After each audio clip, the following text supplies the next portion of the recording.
Hi, and welcome to another Tuesday night podcast. I'm Todd Sachs of Sachs Realty, and tonight we're going to talk about how you save tax money when you're selling your assets. So guys, if you have investment properties, you're going to want to stay tuned with this. Tonight I have Justin Kiehne. He's on the line here with us, and Justin lives in Florida, and I think he actually is from Maryland originally. But we're going to learn all about saving money, tax money. And I'm a real estate broker here in Maryland, but I help people all over the country with my broker referral network. So guys, all of our information is in the show notes, and let's dive right in now. Justin, welcome to our podcast. Todd, thanks for having me on, man. I really appreciate it. I'm excited, ready to go. So are you from Maryland, or did I just say something at work? No, I grew up in Annapolis, Maryland. My folks still live up that way. My dad's in the real estate business, mortgage broker in Annapolis. Redwood Mortgage, got a plug, pops. I was talking to your assistant, actually. She used to babysit my cousin in Severna Park, Maryland. So it is a small world. It is. So what drew you down to Florida? So my background's actually in engineering and physics. I went to the University of Florida for graduate school. After undergrad, I decided I wanted to go, somewhere in the SEC. I don't think you can blame me for that. And I just stuck around. I've been down here 6-7 years now. But now I'm obviously in the real estate business, specifically working with investors, helping them defer taxes, reduce taxes, keep that money in their pocket. Yeah, Justin, I have to say, man, no one likes to pay taxes. I mean, we all love this great country that we live in, but, when it comes to taking that money out of our pocket, and it's funny because, I always say, it's easy to compare it to church. So, if you go to church and you believe that you should tithe, right, and you make $100, and let's say you think you should tithe 10%, and that little collection comes around and you take $10 out of your pocket, and it doesn't feel that painful, right? But then all of a sudden you make like $500,000, and now you've got to put 50,000 in, right? So people start to like, oh man, how can I justify, right, not putting that much money in? So it's kind of like taxes. So we all hope to do well, we all hope to make profit, but we all hope to keep that profit in our pockets somehow. And that's what we're going to talk about tonight. So we do a lot with investors here at Sachs Realty. So we help investors make money, and there are a lot of reasons why people should really be interested in, but we'll talk about several different things, but the 1031 tax exchange or 1031 exchange seems to come up a lot in our world.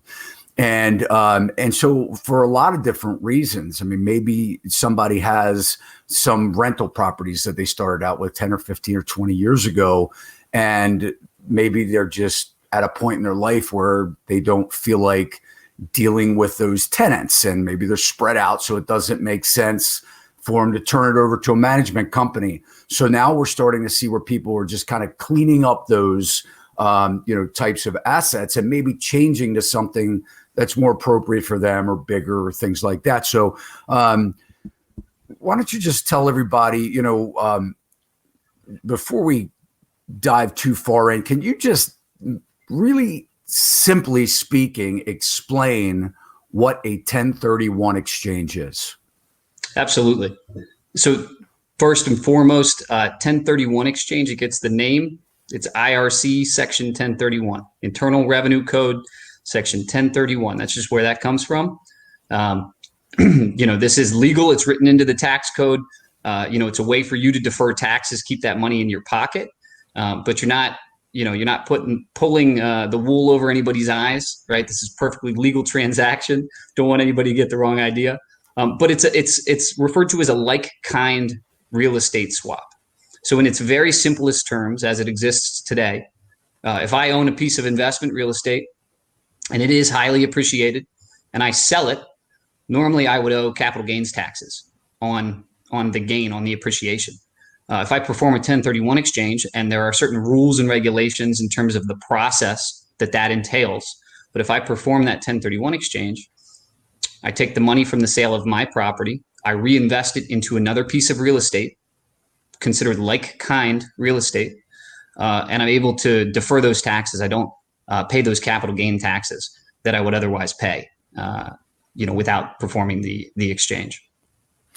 So are we just talking about investment real estate, or are we talking about, real estate that someone lives in, like their own home? Sure. Great question. Get that question a lot. It is only investment real estate or business real estate. So if a doctor owns his office and he runs his practice out of it, that is considered suitable for a 1031 exchange. Rental investment properties, you probably deal a lot with folks that own residential rentals, I imagine. So we see a lot of those kind of 1031 exchanges. And then it is very, very common in the commercial space, at the higher dollar figures. And you were talking about, $500,000 and a $50,000 tithe. We deal with some very high net worth clientele who would owe 200, 300, 400,000 in capital gains taxes. At a certain point, you obviously want to keep that money in your pocket. Yeah. And obviously, I mean, I want to just kind of stick it out there as a disclosure. I mean, guys, for you that are listening, consult with your accountants, absolutely, your legal, counsel and your accountant. So what we're talking about tonight is really just sort of like to help guide you and kind of clear up maybe some of those questions that you have, and some myths that you may even have about, deferring your tax liability. So, and as Justin said, I mean, look, at one point you're going to pay. It's just, how can we push that down the road?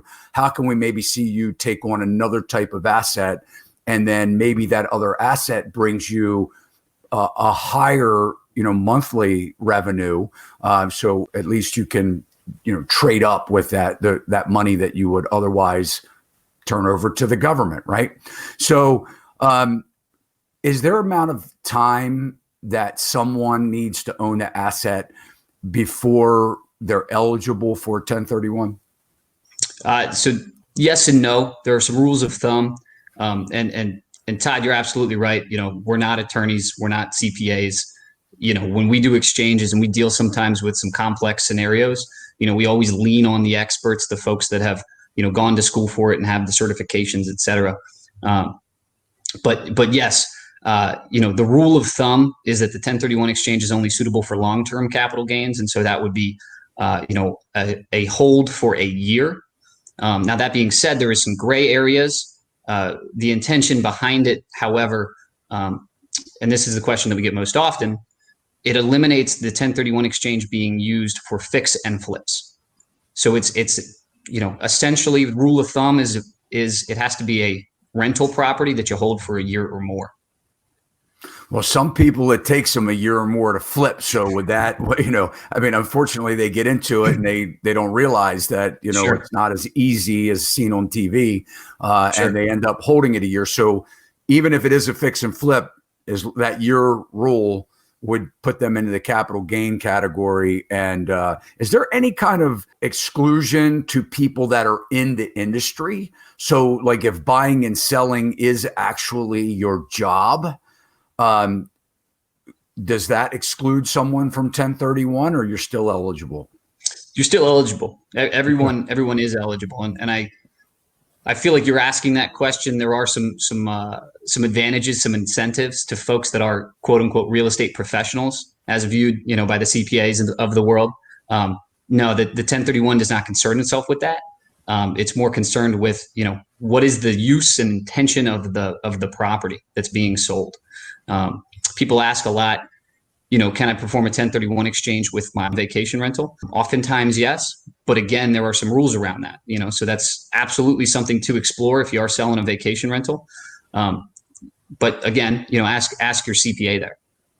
Yeah, and it may be a situation too, like we deal with a lot of investors that will have a property that can be subdivided, and they'll actually, want to keep a piece of it and then, sell off a piece of it. So I guess that would apply for something like that. So long as it took a year to do the subdivision, then you could actually break that piece off.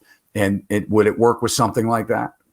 So it's actually interesting. And again, we get these questions, and I have some CPA contacts that I lean on who do this stuff every day, who can really break it down, because it is very scenario specific. Going back to kind of the fix and flip question, and I think that pairs nicely with this question. The idea behind the 1031 exchange is that you're selling something that you had held with the intention of it being a long-term investment. It's about intention, and the year tends to be more of a rule of thumb than anything else. And so if you own a property and you subdivide with the intention of selling, again, very scenario specific. But if you subdivide with the intention of selling, it can be considered, you essentially buying something for inventory, which is you buying something with the intention of selling it. And that is not suitable for the exchange. But again, through all of this, ask you, get a good, in real estate, get a good CPA, get a real estate CPA, somebody who really knows the ins and outs, because their value's immeasurable to an active real estate investor. Let's talk about the taxable portion of the asset, right? So, I've had somebody tell me it's like you're trading in your old truck for a new truck, or, your old pair of shoes for a new pair of shoes, or you're kind of like, you're valuing your original asset. I guess there has to be a determination of what that taxable gain would be, right? So you've got something like basis, right, or cost, and then you have what you realize when you sold it, and the rest would be profit. And then that really determines, whether you worry about a 1031 or not. So is there when you're advising people, do you say, like a certain amount isn't worth doing? Yeah, we do. So a couple things there, and that's a great question. I get calls about people asking about their primary residence. They say, hey, I bought my primary 2 years ago. It's appreciated $150K. Market's crazy right now. Definitely a seller's market. That's profit on my primary. Do I need to do an exchange? The answer is no. There's something called a Section 121 exclusion, which essentially excludes up to $250,000 of gain on your primary residence. So on your primary, very rarely do you exceed that $250 per individual or $500 per married couple. Secondly, we have people calling us because they're selling a property, and they say, this is what I bought it for. This is what I'm selling it for. If you bought it for 500 and you're selling it for 500, there's no gain there. There's no need to. If you bought it for 500 and you're selling for 550, your gain is $50,000. The tax bill is not going to be crazy huge. And the 1031 exchange can be a little bit restrictive. There are timelines involved. So you have to ask yourself, what is the inconvenience worth to me? If my tax bill is 20% on 50,000, maybe it's not the end of the world. But in a lot of cases, we're dealing with much larger tax bills. We're dealing with people that have owned properties for a very, very long time, whether it be 20 years or whatever.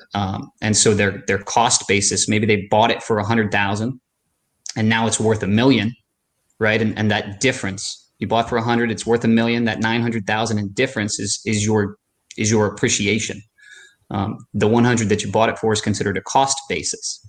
And so in situations like that, obviously, 20% tax on 900,000 is pretty hefty. You don't, I don't think anyone wants to deal with that. So I get the call a lot, somebody will be in a panic. You had just said the inconvenience or the pressure. A lot of people don't realize, and we can talk about that. I'll get a call from somebody that says, I need a 1031. I just sold this property, and and there is a timeline. So kind of go over that. Sure. Yeah. So and that's, we get calls about that as well. And we at Fortitude, offering sort of a niche service within the 1031 space, get that call oftentimes because of the product and the services that we offer, which we'll get into a little bit later, but tends to be a little more turnkey. But the 1031 exchange process is like this. Day zero is the day that you sell your property. You sell your property on day zero, and it's very important that the monies do not come to you as the investor. They go to someone that is called a qualified intermediary. This is an unrelated third party. It's not your attorney. It's not your CPA. It's not your cousin. This is someone that offers this service professionally, and they hold the money in an escrow account. And that's important because in the eyes of the IRS, if you have access to that money, the 1031 exchange is blown. right? So the qualified intermediary, and most of the title companies have qualified intermediary arms, First American, Old Republic, Stewart Title. Most of these folks have qualified intermediary arms. They hold the money for you. So day zero is when we sell. We then have 45 days to identify what's called the replacement property. So the identification process is exactly what it sounds like. You find the property that you want to buy, you write down the address, and you hand it to the qualified, you sign the piece of paper and you hand it to the qualified intermediary. Now, there are some rules around identifying. The most commonly used one is that you only are allowed to identify 3 properties. That's not going to get too far into the weeds. That is the most commonly used rule. After day 45, you're only allowed to close on, that is, you're only allowed to purchase one of the properties that you identified. So we always tell people, if you have a property that you like, identify a backup option. I've had clients who identified a property. They were under contract to purchase a property prior to their 45th day, but they didn't identify a second property. And so at day 75 or day 120, when that property fell out of contract, they're up a creek. And that gets into the next piece of it, right? Which is after the 45-day identification deadline, you then have another 135 days to close on the property that you have identified. So in all, it's 180 days. And all of those days are calendar days. Christmas counts, New Year's Eve counts. And so, 180 sounds like a lot, 45 sounds like a lot. It can go by pretty quick. So you said all of the proceeds or the money goes to this intermediary. Is that the profits that you're claiming, or that's all the proceeds? So if let's say, you've had this property for quite some time, but there's only 100,000 that is taxable, or 200,000 that's taxable, but you get a check for 500,000. Do you have to put the whole 500,000 with the intermediary, or can you just put the 100,000 profit in there? So you do have to reinvest the entirety of the proceeds. Any proceeds that you do not reinvest, in a hypothetical scenario, let's say you sold for 500,000 and you buy a replacement property for 450. That remainder 50,000 is referred to as the boot, and it is taxed like your capital gain. It is taxed like your depreciation recapture. Now, we get that question a lot for folks that do want to take some of their proceeds off the table and pocket it. You can explore that with a CPA and see what your tax bill would be. There also are some other tax deferral strategies. The opportunity zone is the one that comes to mind that is kind of a hot topic recently since 2017. And so if folks are looking for a little bit more flexibility in their tax deferral, and I'll leave you with a teaser here, you'll have to give me a call and find out about the opportunity zone and what the tax incentives are there. Yeah, well, we've talked about it a little bit. We've podcasted about it. The whole amount, I'm still stuck on that. The whole amount has to go to this, escrow account that you can't touch. And man, you're selling this property that, you might not have that much profit, but it's a lot of cash. You don't have a mortgage or not a big mortgage on it. And now because you've put your money into it, when you buy that, successfully close on the next property, are you allowed to finance that property, refinance that property, and grab that cash that wasn't profit back out of it? So the rule of thumb, yes, is that you have to reinvest the entirety of the proceeds. And a lot of times it is a lot of cash. I have seen transactions where investors did just that. They purchased a replacement property and then at a later date refinanced. I couldn't speak to the rules around that, but that's certainly something that I've seen done in the past. I don't know. I'm going to be honest. I don't know if there's a timeline involved in terms of how long you have to wait after you purchase the next property. That's kind of above my pay grade. Yeah. And I know that's a strategy of a lot of my investors. I mean, what they'll do is they'll just do that with residential rentals. They'll go in. A lot of times the strategy is pay cash. They'll put sweat equity into it so that they, get that after repaired value, which a lot referred to as the ARV. And then they will actually refi that property. And a lot of times they get almost 100% of their cash back, and they keep doing it again and again and again. I guess the the important thing is not to be risky on that debt load that you're putting on, because if you do need, a lot of people don't realize it. They think real estate is a liquid asset, and it really isn't. Sometimes you can't sell that property, especially if it's an investment property. And I'll just stick this in too, because a lot of time, guys, when you're selling an investment property, who's buying it? A lot of times it's another investor. Do they want you to make money on it? No, they want the profit on the purchase. So, anyway, that's another podcast. So let's talk about these 3 properties that you speak of. So you can only pick 3 subject potentials, right? And you have to send that in within 45 days. So other than writing it on a sheet of paper and handing that to your intermediary, is that it? Is there any kind of formal filing that identifies the potential property? So that's a part of the qualified intermediary process. And the identification is essentially writing down a descriptor. In most cases, that is just the address. In cases where you're buying fractional ownership of real estate, maybe it's you are going in and buying 50% stake with a partner. You indicate that as well. But you're really just describing the property that you're purchasing. And the qualified intermediary process is in place to make sure that you are, adhering to those rules. And so when you file those taxes, at the end of the year, and you indicate that you did perform a tax deferred exchange, if the IRS were to come back and audit you, there's a paper trail showing that you followed the rules.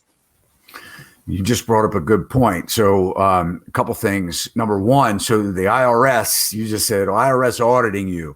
When you do things like this, is there any kind of historical, data that you have as far as, are you setting yourself up for an audit? When these things happen?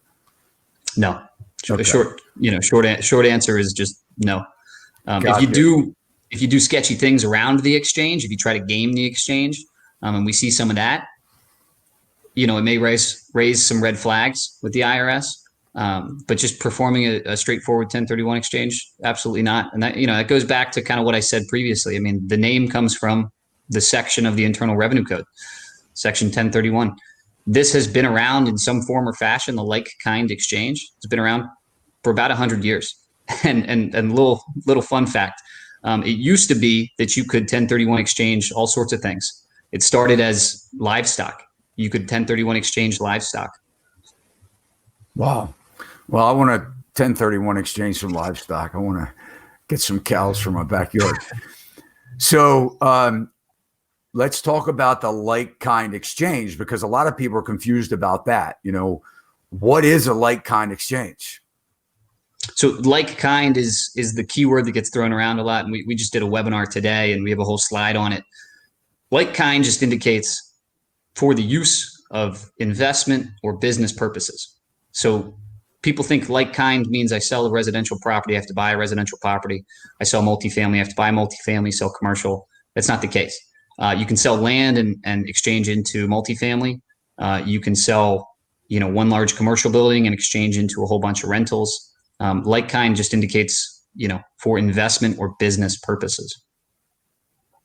Gotcha. So like I was saying, if you're trying to clean up those rentals, if you have a bunch of, single family rentals and you're tired of dealing with the tenants and you want to get into something bigger, so that would be okay. You could buy a apartment building or a commercial space, a flex space, industrial space. So that could be considered is considered like-kind, right? Absolutely. And we see that a lot, right? And you mentioned it. People use the 1031 exchange to build, to upgrade. To trade up, and so you sell three rentals and you buy a small multifamily, and you acquire a couple of those, and then you sell all your small multifamilies and you buy something larger. Absolutely a common use of the exchange.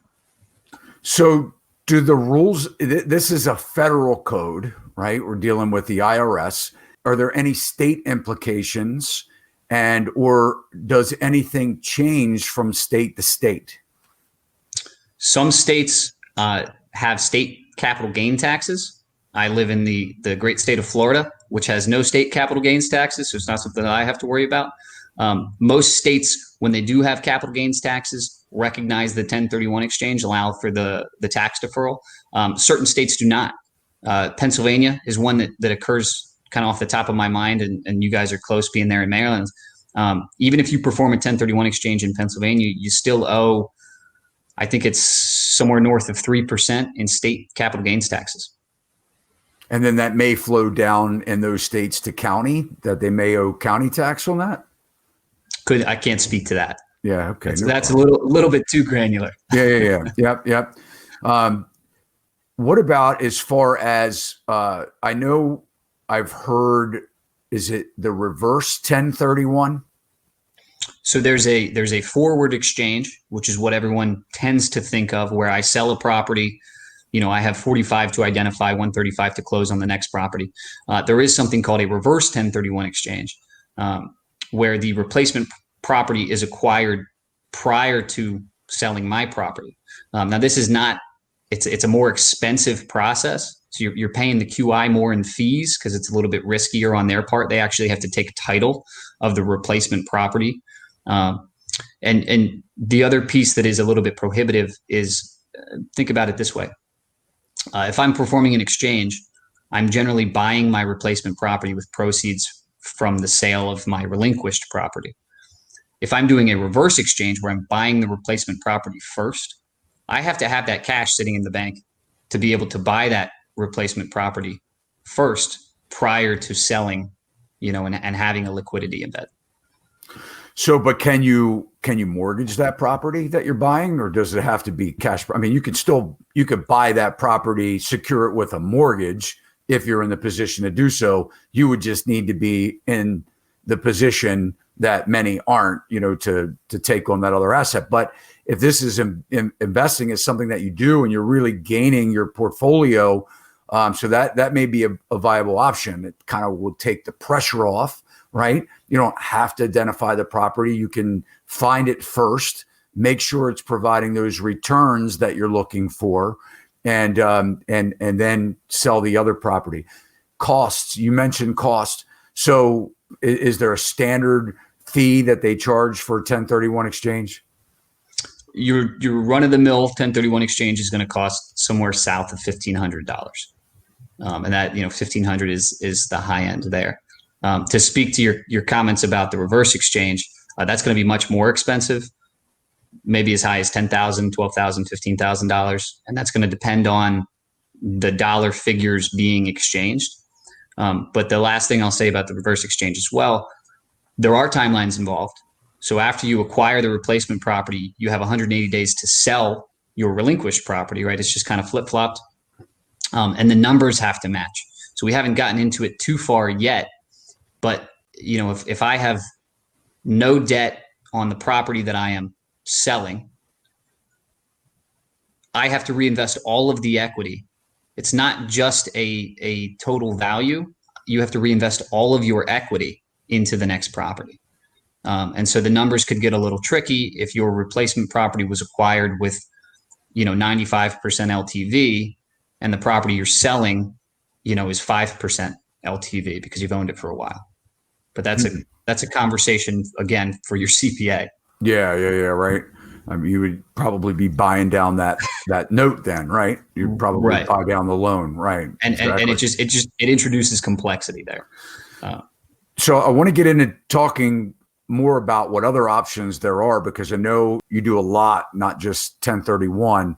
But before we go there, you had mentioned something about a partnership or maybe a joint venture. So if you're selling a property and you're doing a 1031 and you decide to bring, maybe it's a much larger asset, and you decide to bring in a partner, does that 1031 exchange still apply at least to your portion of that partnership? So it does, depending on the scenario, right? So it's important to note, I mean, I said this a few minutes ago, as it currently stands in its current form, the 1031 exchange is essentially usable for real estate. So you cannot, and that's a slight distinction, but it's an important distinction. You cannot 1031 exchange into a partnership interest. You can 1031 exchange into a piece of a property, but you can't buy into a partnership where the partnership owns a property. And there, if you understand the slight distinction there, and similarly, if you are, you own a 50% stake in a partnership and the partnership owns the property, the whole partnership has to do the 1031 exchange. You have to sell and buy as you bought and sold. And so you can't sell your 50% stake in a partnership and perform an exchange. It only applies to real property. Right. So in that case, when we're talking, and a lot of people, they put their real estate into an LLC, some, limited liability corporation, and then that corporation owns the property. You could still take advantage, since it's a pass through, goes through to your personal, you can still use the proceeds from that LLC. But if it is a partnership, you must continue that partnership, keep it intact the exact same way, and invest in that next property that's your exchange. Todd, you said something very important there. It's the tax ID, right? The LLC, if it's a pass through, what's important is the tax ID, how it's owned. So if this tax ID owns the property, then this tax ID has to perform the 1031 exchange. But it can exchange its partners at that point, is what you're saying, or can it? So if the partnership has its own tax ID, then the partnership, when you sell a property, then the partnership has to buy the next property. Gotcha. Now, if you and I own property outright, maybe I have an LLC and you have an LLC, and my LLC owns 50% and your LLC owns 50%. That's a different scenario. Right. We can each do our own 1031 exchanges. But if you own 50% of a partnership and I own 50% of a partnership, and the partnership owns the real estate, the whole partnership has to do the exchange. Got it.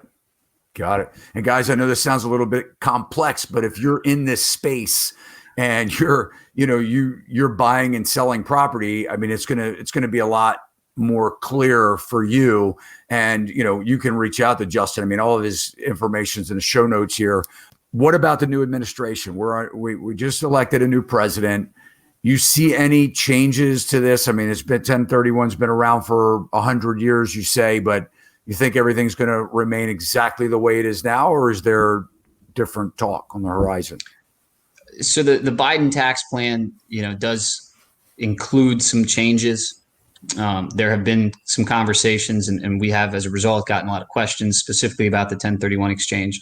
He has made mention of eliminating the 1031 exchange entirely, eliminating the 1031 exchange for income earners over a certain amount. As I said, the like-kind exchange has been around for a very long time. Ernst & Young, big multinational accounting firm, did a study in 2015 because there was actually some of this conversation back then as well. They did a study. They found that the U.S. economy would shrink annually by more than $13 billion if the 1031 exchange was eliminated. It is an integral part of the real estate ecosystem, and even more so on the commercial real estate side. I mean, I have clients, a lot of my clients are older guys. I have clients who've been doing 1031 exchanges for 50 years. And at a certain level, a tax bill becomes prohibitive. It limits the movement in the market. And all of a sudden, this market that is lively and active and growing, shrinks and becomes stale. And that's definitely a negative for the U.S. economy as a whole. But there has been some conversation about it. They're also talking about increasing long-term capital gains tax rates. Currently, your maximum federal capital gains tax rate is 23.8. They're talking about increasing it to north of 40%, treating long-term gains like short-term gains.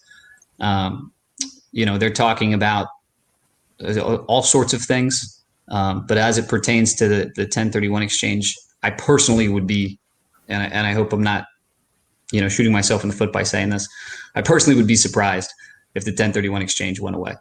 Yeah. And you're probably investors are going to have a lot of opportunities. There are a lot of, we talk about this quite often now, with COVID, and, we see where a lot of this obsolescence in the commercial space. These buildings have been standing for 70, 80 years, which is not uncommon for commercial real estate. And, it needs to be repurposed. Maybe a lot of it is office space that will change to mixed use or multifamily or something like that. So I agree with you. I think it would be terrible to see something, like the 1031 to go away, because we're really going to need investors to take over and absorb this inventory this possible inventory, to make it income producing or opportunistic for, business folks. So to have smaller, more appropriate office space. And, and as people get older, like you said, you have a lot of older clients, they don't want to mess with it anymore. You start talking to these people that are, over, 70, 75, 80 years old that own buildings.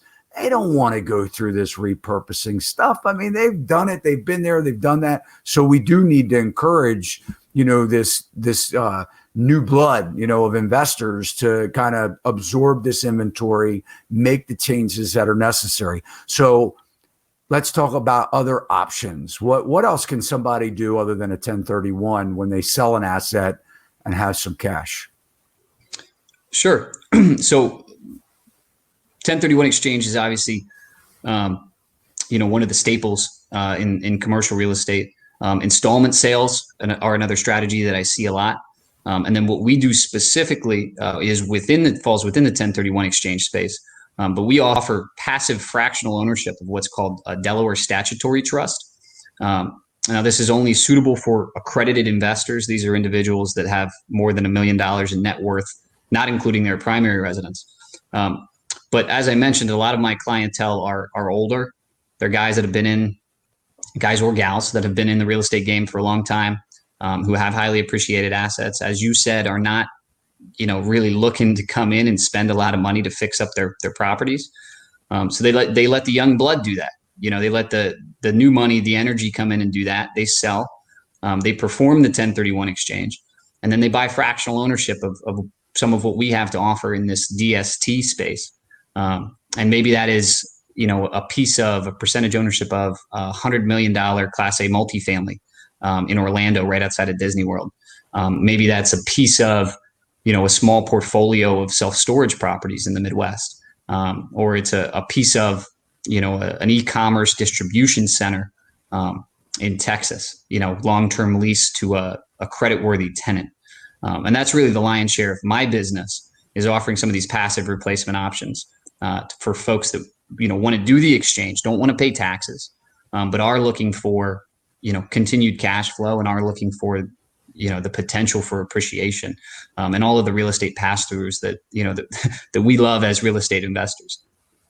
So are these REITs that you're speaking about? A common question. So it's distinct from a REIT. REIT is a real estate investment trust. DST is a Delaware statutory trust. Totally get kind of where, those seem similar. REITs buy and sell real estate all the time. REITs are not suitable for a 1031 exchange. They do not work in the 1031 exchange. DSTs were established in 2004, revenue proceedings 2004-86. Go home and Google that, kids. And you'll see that it established the DST as suitable for a 1031 exchange, pursuant to certain rules. So a DST is not a blind pool. It owns a property when the investors come into it. So you know exactly what you're getting because the DST already owns the property. When the property is sold, the DST dissolves and the investors, go about their merry way, maybe doing another 1031 exchange, maybe paying the taxes, and pocketing the money to go buy a new boat or send the kids to college or whatever. So is the purpose to sell the asset, or is it more of a kind of like a short-term strategy? Is that? So the strategy is definitely ultimately to sell the asset. These are considered long-term investments. They are illiquid. So you buy in and you're stuck in it for the life cycle of the investment. The stated time horizon and all of the, investment paperwork is 7 to 10 years. Though that you're not held to that. A lot of times people buy into DSTs and, the sponsor company, the strategy there is to buy it and increase operating income, right? I mean, that's any real estate investor's goal, is to buy it and increase my cash flows, right? And then hold it or ultimately sell it. In the case of the DSTs, they are looking to increase those cash flows and as a result, increase, the value of the property and then sell it off. Sometimes that's after, 4 years. Sometimes that's after 8 years. Sometimes that's after 10 years. It just depends on the market and the asset class and the strategy and even sometimes the sponsor, who's running this thing and managing this thing for the investors. So the sponsor really says when it gets sold. I mean, is there some kind of a voting process when they're liquidating the asset, or the sponsor has pretty much 100% of the control? Sponsor has 100% control. And that's an important distinction. And for some folks, that's prohibitive. For some folks, that's a hard stop. For others, that is a selling point. As I mentioned, a lot of these older clients who you said as well, are tired of dealing with tenants, tired of dealing with property managers. At the end of the day, you're always managing somebody. And so the DST and having these are $1 billion real estate companies, these sponsors are. So having somebody like that with that sort of expertise and a track record to manage this thing for you, for some folks is a selling point. So these sponsors, do they typically own multiple DSTs? Is that the way it works? So you can kind of do your research on them and sort of see what kind of returns they've been providing their investors? Absolutely. And, obviously important disclosure, prior performance is not a promise of future performance, right? I think everything I send out, has that disclaimer somewhere in there. But absolutely, and we work with, these DST sponsors that have track records, that have been doing this for a while. They're not fly by night operations. This isn't their first DST. Most of these are very large real estate companies, and any marketing material that you receive on any specific DST is likely going to include the track record that they have of individual properties. Whether it's gone full cycle, what the annual IRR was for investors, what the hold period was, where it was, what asset class, et cetera. But you're stuck. You invest in it, you're stuck. It's not like a stock you're going to sell, or you can't say, hey guys, I want out. So what is it that you do most? I mean, are you, you're looking for business, right? You're looking for investors right now. I mean, obviously this is what you do for a living. So, what's your sweet spot? Somebody listening, who are you looking for? So our perfect investor, our perfect client, right? People use the term avatar, as a baby boomer or somebody older who's owned real estate for a long time. It is highly appreciated, and they're tired of tenants. They're tired of management. It's accredited investors. Obviously I mentioned that, it's $1 million in net worth or more. So we have everything from clients with portfolios of single family homes. One client in particular is selling them off one by one, $100,000, $150,000 a pop. And he's dropping little tickets in different DSTs. And then we have other clients that are selling commercial properties at $4 million, per sale, and are slowly unwinding because, the gentleman's 71 and his kids are in their 40s and they have their own lives and they're professionals. They're not real estate people, right? They're professionals. They don't want to deal with the hassle of AT&T breaking a lease on a retail storefront, or Domino's, sending a letter to all of their property owners saying, hey, we're not paying rent because of COVID, and so that's really our sweet spot is those older folks who own property. On the flip side, we do deal with folks that are looking to be hands-on, who are looking to do an exchange and into tangible real estate. And in those instances, we often come in as what we call a parachute. It's the backup plan. I mentioned previously that, I had a client who identified a property, and on day 70, the contract fell through and he was up a creek. If you identify a DST or multiple DSTs as your backup options, worst case scenario, if the property that you like, the one that you want, that's a value add that you want to manage, when that goes away, the contract falls through, you find out the roof is bad, whatever it is, you at least have a fallback option, and you can feel safe kind of knowing that, you have an equity reservation in an institutional grade piece of property. Gotcha. So what's with the $1 million in net worth, not counting their personal residence? What kind of basis? Where's the basis of that? So that's a Securities and Exchange. That's an SEC standard. Okay. These are considered Regulation D securities, which means they're offered through an exemption in the securities regulatory environment, and as a result, the accreditation standard is designed to protect investors. It's essentially designed to make sure that these folks are sophisticated enough to evaluate the risks of something like this that is considered illiquid. Mm-hmm. So it is considered a higher risk. I say the same risks that apply to a DST apply to real estate as a whole. That a meteor could strike and the property could go up in flames.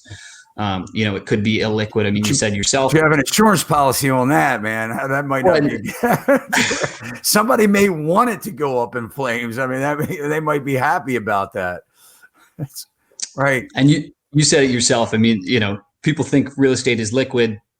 Sometimes it's not. People have a short memory. Try selling your property in 2009, right? Yeah, that's right. So, I say that, the risks are similar to that of real estate. Obviously, the added risk is that you don't have direct control. But yeah, that is the SEC standard. And there's a second part to that. You don't need to have $1 million in net worth if you make more than $200,000 a year annually for the past 2 years. But yes, that is, the standard. And it's a similar standard that's applied to, some of these venture capital investments and some things like that. Yeah, sure. Absolutely. It sounds like a great option, really. Just to talk about the real estate, you talk about risks of investing in real estate. I mean, everything that I've touched hasn't been, gold. I mean, it's certainly, I think if you're investing, there's risk. And, we try and tell people all the time, we get all these, TV watchers thinking that fix and flips are so easy, and they forget that you need people to get the stuff done, and you need teams of the right people. And that becomes a snafu for some. And then, the other thing is I always try and tell people, if you're listening and you're getting into real estate investing, it's always good to diversify. I mean, I think no matter what you're investing in, so somewhere between a mix of multifamily and single family, if you want residential housing.